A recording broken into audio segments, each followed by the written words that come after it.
Test. Check sound levels. Looks pretty good. Come a little closer.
All right, guys, it's 6 o'clock, 6 p.m. Central, and that is the live time.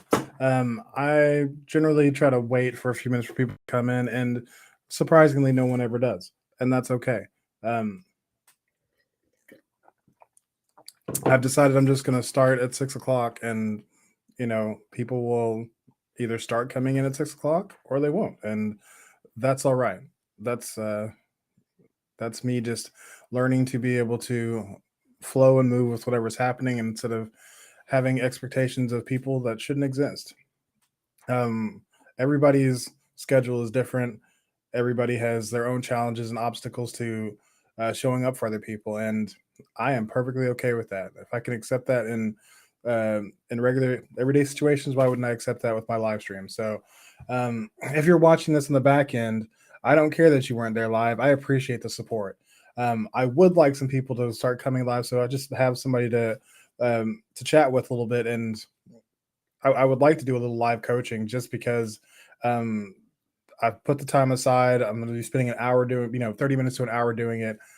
If I've got somebody to coach, if not, then I'll be spending about 30 minutes, just talking about the step for the day, and I'll get in and get out, and hopefully people will start to see it and share it. And I'll be able to get to the audience of ADHD men who are struggling out there, because that's all I want to do is help. um, Whenever I initially left the fire department and decided to start a business for myself, like my main thoughts were, how can I make money? Like what can I do that I love that I could still make money at? How can I make money? How can I make money? I was so I was so fixated on that. I kept getting in my own way with who I was supposed to be helping. I kept telling myself the story that if I if I was calling myself a life coach, or if I was saying that I wanted to help people like me, I was going to exclude people and I wasn't going to make enough money. Well, what happened was I was just inactive. I just became paralyzed um, by the fear that I was going to exclude people, but also the fear I wasn't going to make money. So I both excluded everyone and also didn't make any money because I wouldn't just go with the thing that my heart was telling me, and that was that I needed to help people who were like me. Um, does that mean I wouldn't help a ADHD woman? No. Does that mean I wouldn't help a man that doesn't struggle with ADHD? No. It just means that I feel like my experience and my technique and the skills I've developed are specifically suited to help somebody who was struggling with the things I was struggling with 2 to 5 years ago. Like I went through it all. I mean, I went through so much and was tried, and I was put through these experiences, I believe, because I had a higher calling. I needed to go through that all so I could learn how to get through it and I could come out on the other side, because some people won't. Some people won't be able to come through the other side and they need help. So, having had that experience and come to the other side, I was lucky enough to have a spouse who supported me while I did the work and figured out what I was supposed to learn from that. And in it, I found purpose. You know, I found that using your story is truly a powerful thing. And I started the podcast and I started to talk about showing up as yourself and authenticity. And that was, kind of like a shotgun spread of me trying to just hit everybody who might need some assistance. Uh, just like I'll just cover everybody who might possibly need to hear from me. And I never actually stepped into my calling of helping ADHD men, because once again, I didn't want to exclude anybody. Even though I was talking about authenticity and showing up as yourself on the podcast, and I enjoyed it. It was comfortable. It still wasn't talking to the people who needed to hear me. It wasn't getting to them because it was too vague. So my focus is to, in these next 25 days after this, is to just continue to narrow down who I'm trying to help so I can find them. And that is ADHD men who are specifically struggling to engage in life and have meaningful communication. Like that's who I was. I was I was so used to masking who I was and trying to change for every situation that I kept shoving myself in a box I didn't fit in, hoping that somebody else would like it as a gift. And not surprisingly, whenever you give somebody a forced gift, they don't generally like it that much. And that's what I found, is that I didn't have any deep relationships with the people whom I was trying so hard with. The people who I had deep relationships with are the people I met whenever I was at my most tired and my most I don't IDGAF. Um, whenever I would come off of a 24-hour shift and I wouldn't have the energy to pretend, those are the people who I met at my children's co-op, um, who I actually became close with because I didn't have a mask on, and they got to know me for who I was, and they actually liked me. And that kind of sowed the seeds to get to where I am today. And if anybody out there needs to hear this specifically, is if people don't like you for who you are, then you're not for them. Like, you have a greater gift for somebody more special. Like, that's all it is. Like, you just haven't found who you belong with. You haven't found your people. And I encourage you to not try to change yourself to make yourself fit where you think you belong. Just keep being you, and you are going to find your people, and they are going to like you just the way you are. And we can all, of course, make adjustments to be a little more socially socially acceptable. Especially us with ADHD, we do tend to run without a filter, and that is not always appropriate for all situations. But the people who I love the dearest, who I spend my personal time with, they see me pretty well without a filter.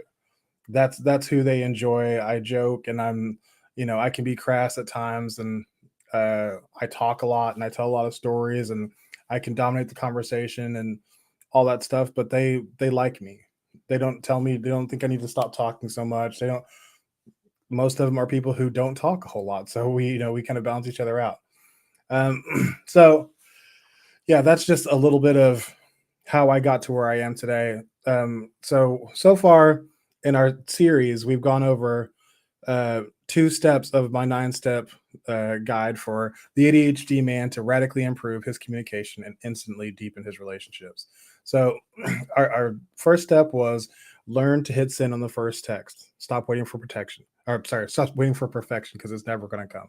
Like, you're never going to be perfect, and or we can also say you're already perfect. Either one is, you don't need to wait for it. You just need to start hitting send on the first text. Our second thing we talked about, our second step was say what you mean and mean what you say, and do it often. This is talking about communicating with intention. Whenever you use words, you should understand that they have impact, and so that impact that comes behind them should be true to who you are and who you're trying to convey to people. So if you're saying what you mean, you are being thoughtful about the things you're putting out, and if you mean what you say, that means you're following it up with action. So say what you mean what you say. Today, step 3 is develop a truth addiction. Like, get addicted to it. I think that just just banging the truth main line is probably the best thing that's ever happened to me, is being true to myself. And that was actually the hardest part, was uh is cutting off the lies that I was telling myself. Like, I was feeding myself a steady diet of lies of, this is okay. Like, I'm perfectly content with this. I'm fine being stuck in life. Like, I love this job. All these lies I told myself on a daily basis. Like, I'm okay not having deep communication with my wife. I'm okay not being understood. I I'd gotten so used to those that I didn't even realize how thick the layer of lies was until I started to dig in. And once I dug in, I realized that not only did I not like myself, I hated myself, and that's why I was telling those lies.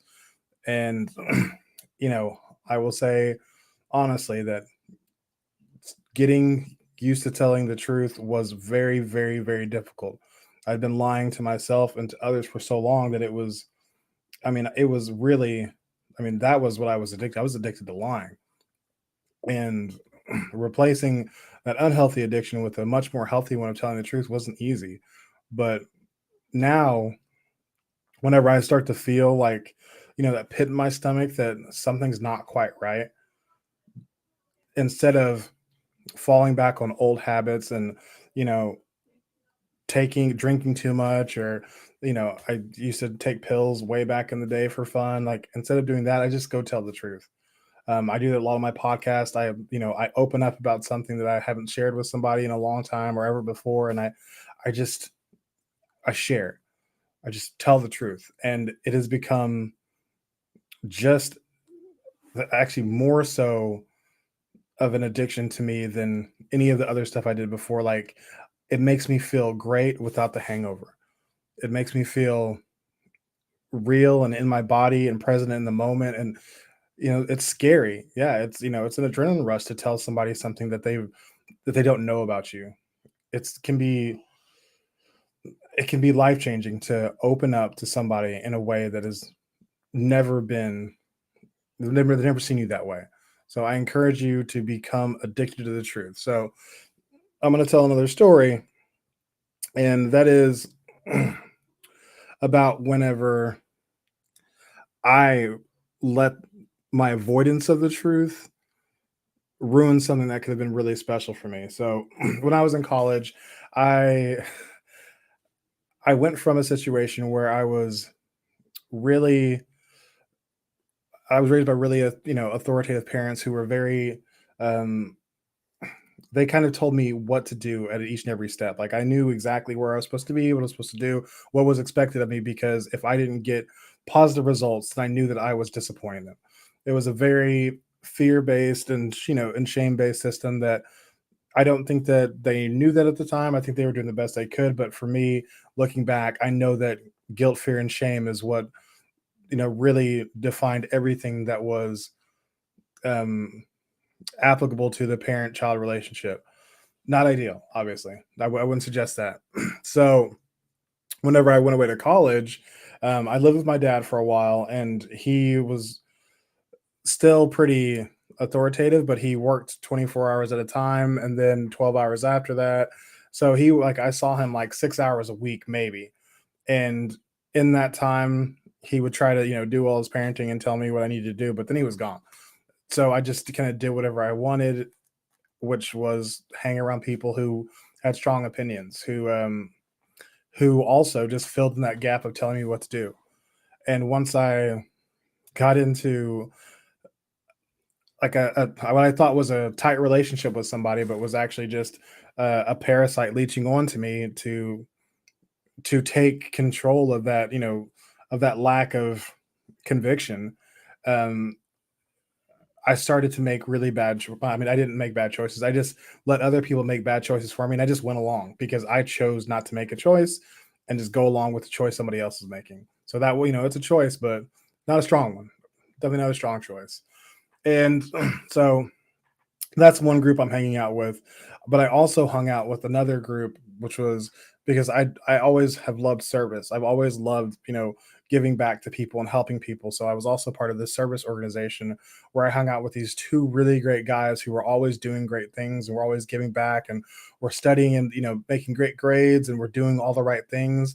And I was trying to live this dual life of slash doing and dealing drugs with this one life, and this is who I was living with, and then occasionally getting out and going with these other two guys who are giving back to the community, working with Habitat for Humanity, doing service, experiences all over the city.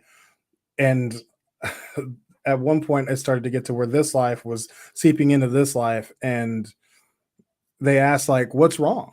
Like, you don't seem the same. And instead of taking that opportunity to be vulnerable and to as I would now say, be addicted to the truth, I hid. I told them that they didn't know what they were talking about. I told them that everything was fine and that they were just imagining things. And because of that, I started to pull away. Like, I didn't realize this at the time, because I was, well, either drunk or high half the time, but also I was lying to myself. So whenever I started to pull away from them, I blamed them. I was like, they don't want to hang out with me anymore. Even though, like, we did events together all the time, was how we generally hung out. And I stopped showing up to that stuff. Like, I stopped showing up to the places that we'd hang out at. And I'd say that they don't want to hang out with me anymore. But I was the one who wasn't showing up. That first lie of saying I'm okay led me to tell myself more and more lies of they don't like me anymore. They don't want me around. they're not that good, like they're not that cool anyways. Like I'll just hang out with these guys more. They like me, which that we I know that was a lie. They knew that I was the guy who was being the middleman for the drugs, and they wanted the drugs. Like that's it. And I don't blame them for being those kinds of people. I blame myself for not being honest with myself about what was going on. And something I've had to work on is, although I blame myself, I also forgive myself. Like, as hard as it is to know what would come for me in the future because of those mistakes I was making, know that I would be on probation and parole for a couple of years, know that because of the things I did with them, I wouldn't believe in myself for 10 years. I would believe that I was a piece of shit, that I wasn't worth the paper I was printed on. Like that's what that decision led me to. But I forgive myself for making it because I know now that I wasn't equipped to handle the kind of situation I was in. Like for one, I didn't know I was ADHD until after I'd already started hanging out with them. So my impulse control was not even something that was part of a consideration. And then once I started to like be diagnosed and medicated, I was also doing cocaine at the same time, which was messing with my chemical system quite a bit. Like that's not generally what they would suggest for you to take Adderall in the day and take cocaine at night. Like not a great balance. Um, my therapist later on, and this is why I sometimes have a little bit of a side eye towards therapists, is that she was like, if you'd just done a little bit less cocaine, maybe you might have had better impulse control. Well, I don't think that's how that works. Um, yeah, I don't think so. Like I just as as fun as it was, it's not really easy to just do a medicating amount of cocaine. I'm sure there are people who do just a bump in the morning and a bump in the afternoon to keep you straight for your schooling. Didn't really work that way for me, so I don't suggest that. Anyways, so I lost this connection to these two guys. Like this was 15 years ago, and I still think about how different my life could have been, like where I could be success wise. Like I'm actually very happy with where I ended up because like I have a beautiful family and like I love my wife so much, and I found myself. But thinking about that track in life where I could have been hanging out with successful people who were bringing me along, and we were pushing each other to be better and to give more and to like let our hearts grow and do all these things that I didn't see again for another 10, 15 years. Like it makes me wonder how much more of a mature person I could have been faster, how much more I could have given back to this world if I had not made the decision to hide from the truth. So anyways, become addicted to the truth. Like I know that bad things can happen when you tell the truth, but so many worse things happen when you lie. Like, and the truth, like it will set you free. Even if there are bad things that are going to happen, those collateral consequences that happen with lies, like those are eliminated. Like it's one bad thing. You tell the truth, and there's a one bad thing that happens as a result of the truth, if anything happens, because a lot of times telling the truth invokes compassion. It invokes grace. It invokes patience and understanding. So many people are so afraid to tell the truth, not understanding that so many people would react better if they just were confronted with the truth versus having to find out that something was a lie themselves. Like this is something I experienced over and over and over again with my wife, is that she would find out something I was being dishonest about and she'd be so pissed off. And I just would get more and more scared to tell her the truth because like I've messed up again. Like I'm a pardon my French, but I'm a fuck up. Like that's the mentality I'd get into, is that I can't do anything right, and I didn't want to tell her that I'd messed up again and I just couldn't do anything right. Um, but whenever I started to change my mindset and I started to like tell her like, "Hey, I messed up," she opened her arms and embraced me with compassion and grace, and it changed. Like the first time that happened, where I just opened up and just told her the truth, and she didn't judge me, and she didn't like kick me out of the house, and she didn't abandon me like I was afraid that she would. Like that first time is what changed everything for me. Um, that's what made me addicted to the truth. It was that first time of just really just laying it all out without being caught about something. Like, I mean, it was a result of being caught about something, but there was so much I could have just come forth with a piece of truth that would have assuaged her and then like moved on. That's what I'd always done in the past. But this time, like I dug in and I admitted everything that I'd ever been holding back, and she accepted me. And I wish that for everybody in this world is to be accepted in their truth, like just to come out with everything that's been holding you back, that's been holding you down, that's been weighing so heavily on you, and just get it off your chest, and then have somebody say, "I still love you." There is nothing better than that feeling, and that's why I'm addicted to the truth, and I think that everybody should be too. So, step 3: develop a truth addiction. Um, so I'm going to give a little bit of a caveat to that, because there are the truth is the truth and a lie is a lie, but there are depths of truth that need to apply to different parts of your life. Like, my wife deserves to know all of me. Like, that is what marriage is, in my opinion, is that she deserves to know all of me, and that's an exclusive thing. Like, nobody else gets to know all of me. That's not for everybody.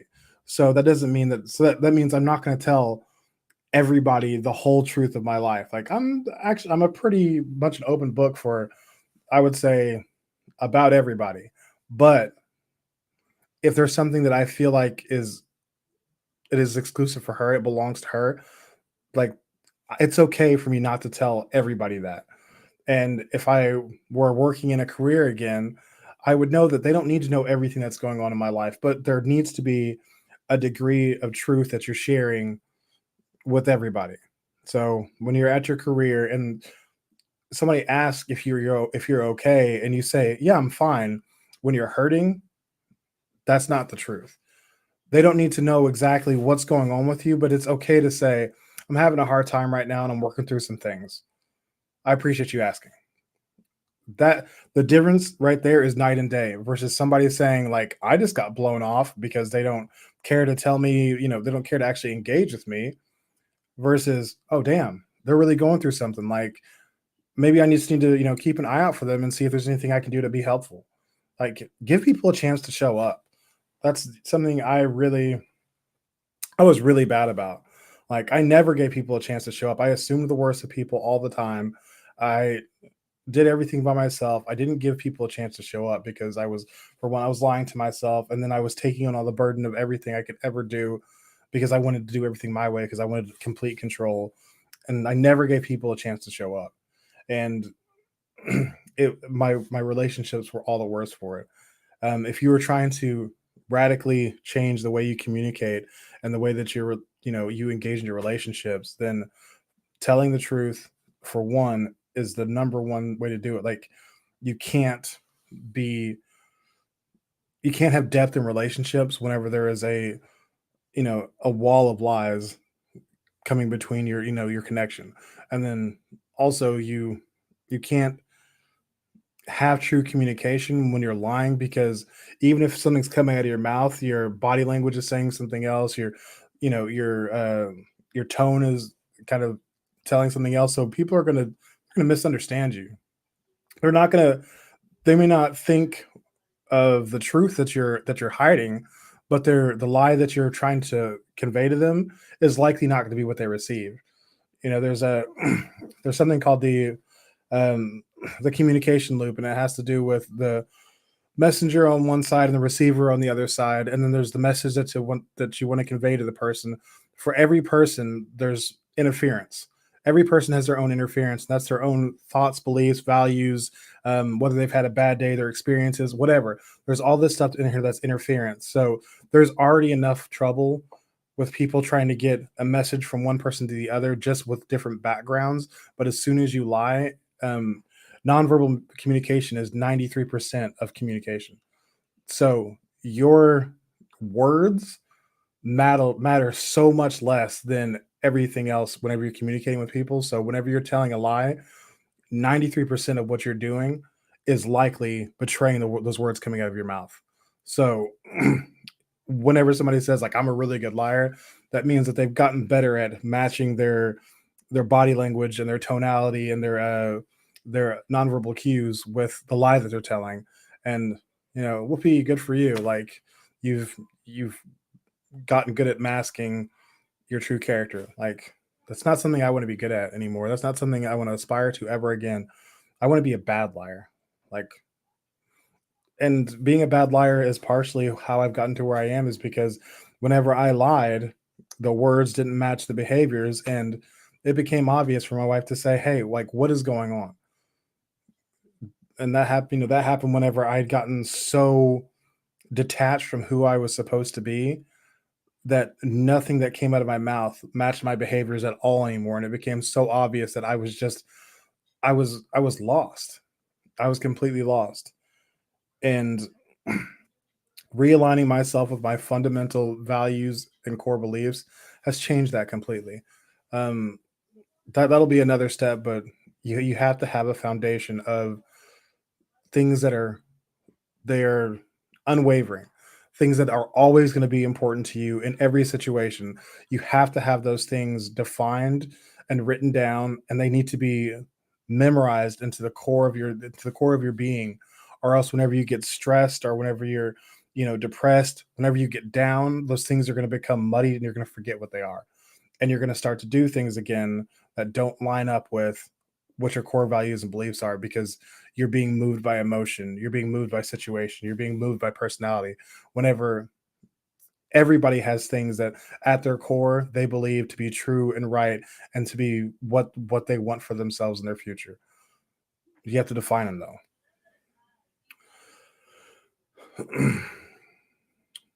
So yesterday's stream, I feel like, was a total struggle fest. So if anybody watched it and was wondering what was wrong, I had a little tickle in my throat while I was doing it, and afterwards, it turned into a full blown hack fest. And I tell you that because I think that I had a little bit of a brain fog because I was feeling really terrible, and I feel like the live stream was just not as good as the day before, and it didn't feel as good as today, and I was just like, what is going on? And I started hacking. So apparently I had a little bit of a bug going on. My throat still feels a little bit raspy, but I feel much more mentally into it, and I feel like this has been a much better live stream. I've really enjoyed it. I hope that the people who watch it eventually also enjoy it, because I'm gonna be here for another 25 days. So start coming in the chat, start asking questions. I would love to have people in here. Um, I would love to, spend 30 minutes coaching people a night, because this is what, like, I want to give this away for free, because I know that I am called to help ADHD men reconnect and engage with passion and purpose. Like, I know it. I have no doubt in my mind anymore. Like, I have been moved by so many different things in this direction that I know it's where I'm supposed to be. So that's it. I'm going to wrap it up for tonight. Thank you, everybody. Be yourself, love yourself. I'll see you next time. Bye.